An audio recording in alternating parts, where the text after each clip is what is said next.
તો hello friends, આજે હું તમારી આગળ એક રેસિપી શેર કરું છું. તો તેનું નામ છે ચોકલેટ મિલ્કશેક. તો ફ્રેન્ડ્સ, હું જે વસ્તુ લેવાની છું તે હું તમને બતાવું.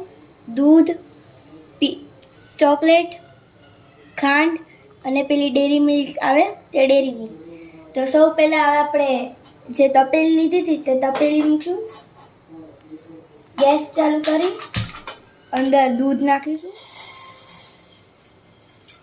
પછી દૂધની અંદર આપણે ચોકલેટ નાખીશું.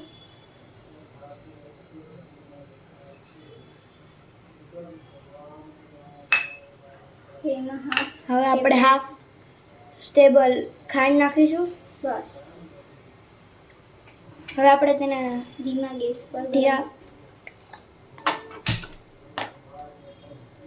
ગેસ પર પેલું થવા દઈશું. ચમચીથી હલાવો. ચાર બહુ દેખાય છે.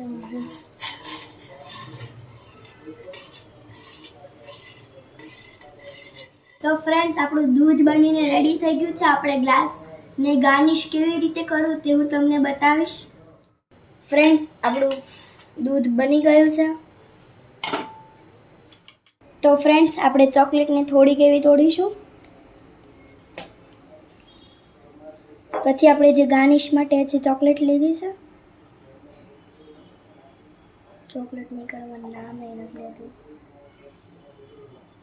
ગ્લાસની સાઈડ ઉપર લગાવીશું.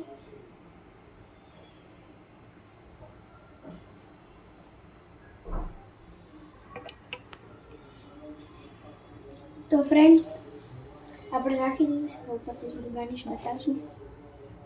તો આ રીતે આપણે ડેકોરેટ કર્યો છે. હવે આપણે જે બચ્યું દૂધ છે તે આની અંદર એડ કરી દઈશું આપણે.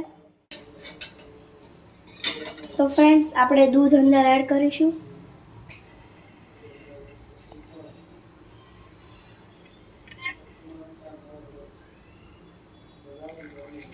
આ દૂધ બહુ જ મસ્ત અને એકદમ યમ્મી દૂધ બન્યું છે ફ્રેન્ડ્સ. જે આપણે પેલી ગાર્નિશિંગ માટે જે ચોકલેટ નાખી હતી તે થોડીક એવી આપણે રાખેલી. હવે તેને આપણે ઉપરથી થોડી ગાર્નિશિંગ કરીશું.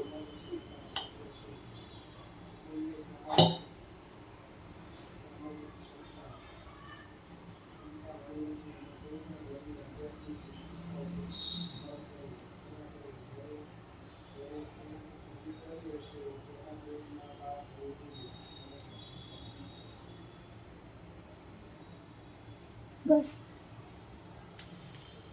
ફ્રેન્ડ્સ, જ્યાં અમે બહાર ગયેલા ત્યાંથી અમે આ સ્ટ્રો લીધી હતી. 60 રૂપિયાની 4 સ્ટ્રો આવી, તમે જોઈ શકો છો. તો આપણે તેને અનબોક્સ કરીશું.